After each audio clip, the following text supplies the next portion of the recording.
जैसे आपने देखा जो आपका थंबनेल लगा हुआ है आधुनिक भारत पार्ट 1। आज से हमने अपनी सीरीज स्टार्ट की है जिसमें हम प्रश्न के साथ साथ उस प्रश्न से संबंधित और तथ्य शामिल करेंगे। आज तक जो भी क्वेश्चन पूछे गए हैं उनसे संबंधित जो आने वाले क्वेश्चन हैं उनके बारे में भी हम चर्चा करेंगे। तो पहला क्वेश्चन है हमारा, 1942 के भारत छोड़ो आंदोलन के दौरान महात्मा गांधी को कब गिरफ्तार किया गया था। क्वेश्चन तो ये है, लेकिन मैंने जैसे बात कही थी कि मैं तथ्यों के साथ में बात करूंगा क्वेश्चन के साथ साथ। अगर मैं 1942 से अगर जो कोई भी क्वेश्चन आता है तो उस क्वेश्चन का जवाब इसी क्लास में मिलेगा आपको और इसी क्वेश्चन के साथ में मिलेगा। तो इसका बहरहाल हम लौटते हैं अपने उसी क्लास टॉपिक पर। तो इसका सही आंसर हो जाएगा 9 अगस्त 1942 को भारत छोड़ो आंदोलन के दौरान महात्मा गांधी को गिरफ्तार कर लिया गया था। और गिरफ्तार करने का कारण क्या था, तो भारत छोड़ो आंदोलन द्वितीय विश्व युद्ध के समय 8 अगस्त 1942 को आरंभ किया गया था। यह एक आंदोलन था जिसका लक्ष्य भारत से ब्रिटिश साम्राज्य को समाप्त करना था। यह आंदोलन महात्मा गांधी द्वारा अखिल भारतीय कांग्रेस समिति के द्वारा मुंबई अधिवेशन में शुरू किया गया था। लेकिन इसके साथ साथ भारत छोड़ो आंदोलन, या इसे हम अगस्त क्रांति बोलें, इसका मुख्य उद्देश्य था तत्कालीन ब्रिटिश शासन के आतंक, अत्याचार, अनाचार व अनैतिक आचरण से देशवासियों को मुक्ति दिलाना था। उस वक्त देश की संपूर्ण आबादी अंग्रेजों से पीड़ित थी और कुंठित व भयभीत वातावरण में जीने को मजबूर थी। तब बापू ने करो या मरो का भी नारा दिया था। स्वतंत्रता आंदोलन की ग्रेट ओल्ड लेडी के नाम से मशहूर अरुणा आसफ अली भी इस आंदोलन में कूद पड़ी। भारत छोड़ो आंदोलन के दौरान मुंबई के ग्वालियर टैंक मैदान में भारतीय ध्वज फहराने के लिए उन्हें भी जाना जाता है। भारत छोड़ो आंदोलन, भारत छोड़ो का नारा यूसुफ मेहर अली द्वारा दिया गया था, जो एक समाजवादी और ट्रेड यूनियनवादी थे जिन्होंने मुंबई के मेयर के रूप में भी काम किया है। तो हम क्या समझे कि भारत छोड़ो जो नारा था वो मेहर अली ने दिया था। और great old lady Aruna Asaf Ali, इन्होंने भी भारत छोड़ो आंदोलन में अहम भूमिका निभाई थी। पहली लेडी थी जिन्होंने भारत छोड़ो आंदोलन में अपनी भूमिका निभाई थी। ग्वालियर टैंक मुंबई से।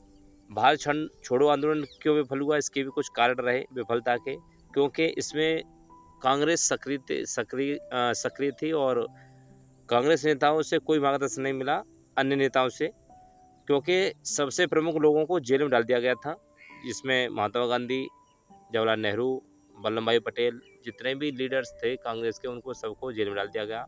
और जो दूसरी पार्टियां थीं वो कहीं ना कहीं कांग्रेस का साथ नहीं दे रही थीं, इसीलिए कोई उचित नेतृत्व नहीं था। भारत छोड़ो आंदोलन का कोई विशिष्ट कार्यक्रम नहीं था, इसीलिए यह अंततः विफल हो गया। भारत छोड़ो आंदोलन 9 अगस्त सन 1942 को गांधी जी के आह्वान पर पूरे देश में एक साथ आरंभ हुआ था। और उस समय भारत के वायसराय लाल लेनलेथगो थे। 1942 में भारत छोड़ो आंदोलन के दौरान अबुल कलाम आज़ाद भारतीय राष्ट्रीय कांग्रेस के अध्यक्ष थे। ये भी क्वेश्चन मिल जाता है, कभी कभी पूछ लिया जाता है कि भारत छोड़ो आंदोलन के दौरान भारतीय राष्ट्रीय कांग्रेस के अध्यक्ष कौन थे, तो अबुल कलाम आज़ाद थे। भारत छोड़ो आंदोलन के कई नाम थे, इन्हें असहयोग आंदोलन के नाम से, सबने अवज्ञा आंदोलन, या भारत छोड़ो, या अगस्त क्रांति के नाम से जाना जाता है। अगला क्वेश्चन है हमारा, स्वतंत्र भारत का प्रथम विदेश मंत्री कौन था। तो इसका सही आंसर हो जाएगा जवाहरलाल नेहरू। जवाहरलाल नेहरू स्वतंत्र भारत के प्रथम विदेश मंत्री थे। ये बात है जब 1947 के बाद में अंतरिम जो मंत्रिमंडल बना था उसकी।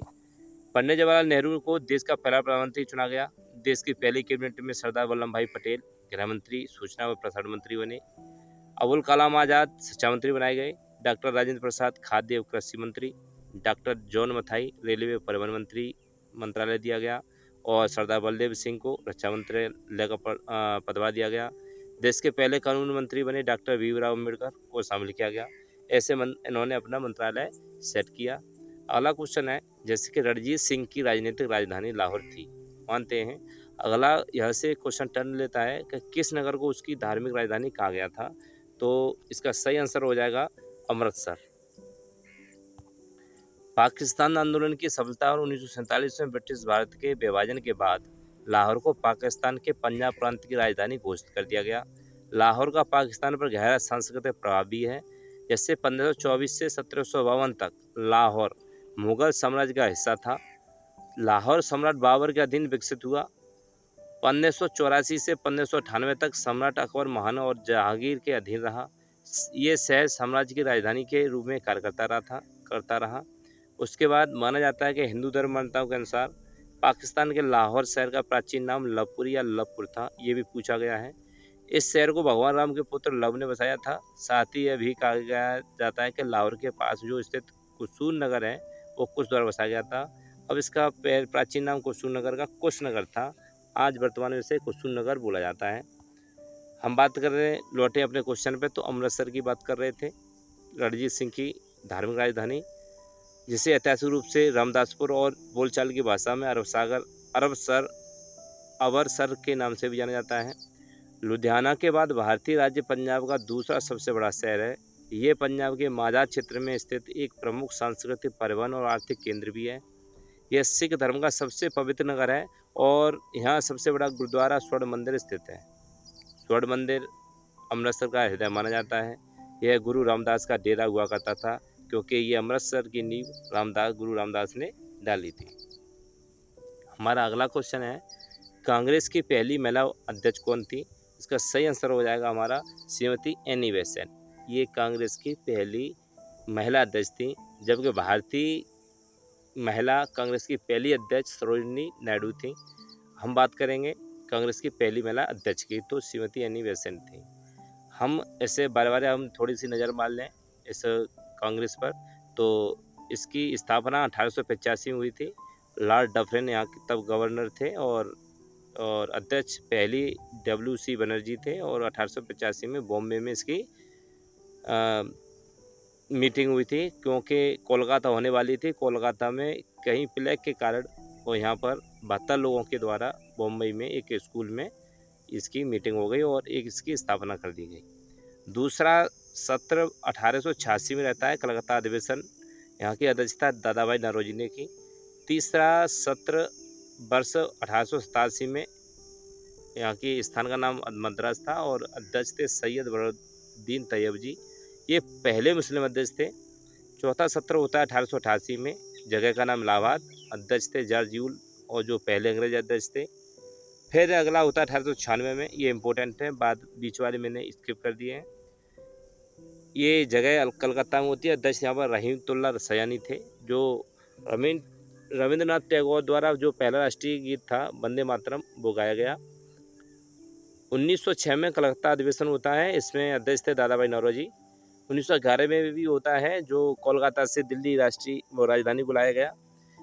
यहाँ पर अध्यक्षता की BN धर, जो कांग्रेस अधिवेशन में पहली बार जनगण मनगढ़ गाया गया जॉर्ज पंचम के लिए।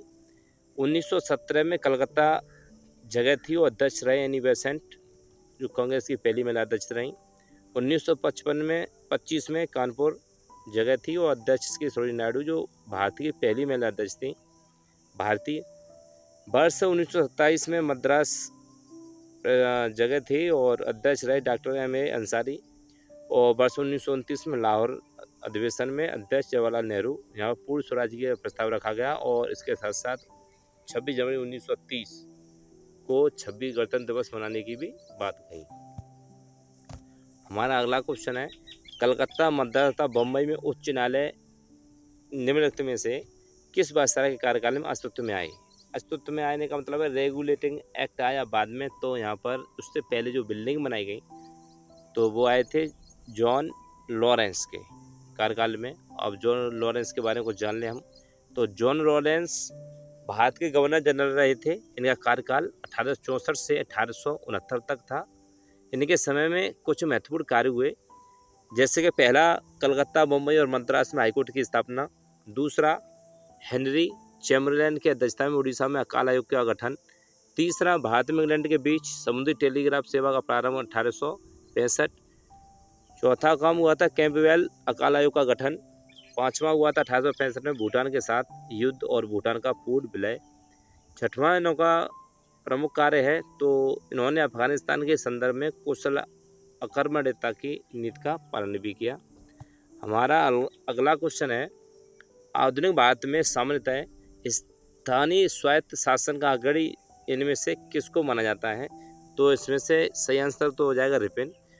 स्थानीय शासन वो है जो जनता के द्वारा जनता पर ही शासन किया जाए, जनता खुद का शासन करे, जैसे प्रधानी, जिला पंचायत सदस्य और मतलब ग्राम पंचायत, नगर पालिका, नगर निगम, ये जो आते हैं ये स्थानीय शासन स्वायत्त शासन होते हैं। स्थानीय शासन का अर्थ होता है नगरों को अपने ऊपर स्वयं का शासन, अर्थात लोगों की अपनी शासन व्यवस्था। प्राचीन काल में स्थानीय स्वशासन विद्यमान था तथा ग्रामीण शासन प्रबंधन न के लिए लोगों के अपने कायदे कानून होते थे। इन नियमों के पालन में प्रत्येक व्यक्ति स्वैच्छिक भूमिका निभाता था। लॉर्ड रिपन को भारत में स्थानीय स्वशासन का पिता कहा गया। ये जो केंद्र सरकार और राज्य सरकार, हालांकि हमारे देश में सरकार का एक और स्तर भी मौजूद होता है, इसे हम स्थानीय स्वशासन कहते हैं। सरकार की इस प्रणाली की स्थापना 1992 में पंचायत राज प्रणाली द्वारा की गई थी, जो बलवंत राय मेहता जो आयोग था उसके माध्यम से, और जो इसमें 11वीं अनुसूची जोड़ी गई और 73वां संविधान संशोधन हुआ। अगला क्वेश्चन है, जो आपको ऑप्शन दिख रहे हैं इनमें से किसने स्वराज पार्टी की शुरुआत की? तो उसका सही आंसर हो जाएगा सियादास और मोतीलाल नेहरू। स्वराज पार्टी पराधीन भारत के स्वतंत्रता संग्राम के समय बना एक राजनीतिक दल था। इस दल की स्थापना 1 जनवरी 1923 को देशबंधु चित्तरंजन दास, और जिन्हें हम सियादास बोलते हैं, दूसरे मोतीलाल नेहरू ने की। यह दल भारतीयों के लिए अधिक स्वशासन तथा राजनीतिक स्वतंत्रता की प्राप्ति के लिए कार्य कर रहा था। गांधी का मत था कि स्वराज का अर्थ है जनप्रतिनिधियों द्वारा संचालित ऐसी व्यवस्था जो जन आवश्यकताओं तथा जन आकांक्षाओं के अनुरूप हो। वस्तुतः गांधी जी का स्वराज का विचार ब्रिटेन के राजनीतिक, सामाजिक, आर्थिक, नौकरशाही, कानूनी, सैनिक व शैक्षणिक संस्थाओं का बहिष्कार करने का आंदोलन था। हम अब अगले क्वेश्चन की बात करें तो जो ऑप्शन दिख रहे हैं इनमें से किसकी लॉर्ड कर्जन का सबसे उपयोगी और महत्वपूर्ण सुधार माना जा सकता है, विशेषतः अविभाजित पंजाब प्रांत में रहने वाले लोगों के संबंध में? तो इसका सही आंसर हो जाएगा इसका शैक्षिक सुधार। कर्जन के द्वारा शैक्षिक सुधार अच्छा रहा, इसके बारे में जान लें। तो 1901 में कर्जन ने शिमला में एक शैक्षिक सम्मेलन का आयोजन किया, जिसके बाद 1902 में विश्वविद्यालय आयोग की नियुक्ति हुई। इस आयोग की सिफारिशों के आधार पर 1904 में भारतीय विश्वविद्यालय अधिनियम बनाया गया। इस अधिनियम का मुख्य उद्देश्य भारतीय विश्वविद्यालयों पर औपनिवेशिक सरकार के पर्यवेक्षण और नियंत्रण को बढ़ावा दिया गया था। अगला क्वेश्चन है, गांधी जी ने सत्याग्रह आंदोलन किस वर्ष में आरंभ किया? तो इसका सही आंसर हो जाएगा 1917। पहला सत्याग्रह आंदोलन 1917 में दिया गया, इनके द्वारा किया गया। गांधी जी ने अपना पहला सत्याग्रह सन 1917 में बिहार के चंपारण जिले से शुरू किया। अंग्रेज यहाँ के नील बागान के मालिकों का शोषण किया करते थे। गांधी जी ने इनके साथ हो रहे अत्याचार का विरोध किया और उसके फलस्वरूप गांधी जी को जिला प्रशासन के द्वारा जिला छोड़ने का आदेश भी दिया गया था। सत्याग्रह आंदोलन राजनीतिक विरोध का एक अभिनव रूप था, जिसने भारतीय राजनीति में क्रांति ला दी थी और लाखों लोगों को ब्रिटिश राज के खिलाफ हथियार उठाने के लिए प्रेरित भी किया। गांधी जी का मानना था कि राजनीतिक अधिकार प्राप्त करने का एकमात्र कानूनी साधन सत्याग्रह है, क्योंकि यह सत्य और अहिंसा पर आधारित है। हमारा सत्याग्रह के साथ साथ गांधी जी के कुछ और भी आंदोलन थे, इन्हें हम एक नज़र डाल लें थोड़ी। 1917 में चंपारण आंदोलन किया, जब 1918 में खेड़ा आंदोलन, 1919 में खिलाफत आंदोलन जलियांवाला कांड के बाद, 1920 में असहयोग आंदोलन, 1942 में भारत छोड़ो आंदोलन और समन्वय आंदोलन महात्मा गांधी के स्वतंत्रता आंदोलन का हिस्सा हैं। ये आंदोलन है, इनको भी हम नज़र में रखते हुए आगे बढ़ेंगे। हमारा अगला क्वेश्चन है, स्वतंत्र भारत की लोकसभा का पहला अध्यक्ष कौन थे? तो वो थे गणेश वासुदेव मालवंकर, यानी कि ऑप्शन नंबर डी, जीवी मालवंकर।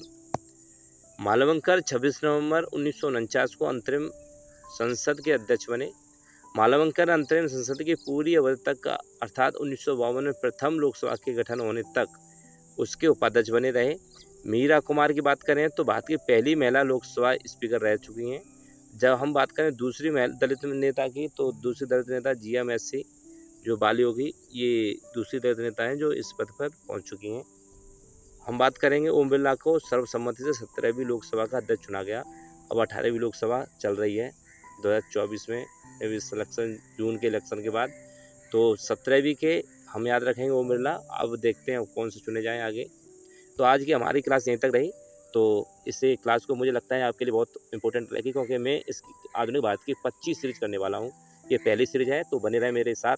और इसके अलावा भी आपको इस प्लेटफॉर्म पर और भी क्लास दिख जाएंगी, जिसमें world geography, Hindi, chemistry, biology, physics, उसके बाद इकोनॉमिक्स, बहुत सारी क्लासें प्ले लिस्ट मिल जाएंगी। तो आप वॉच करते रहें, बने रहें हमारे साथ। धन्यवाद। थैंक्स।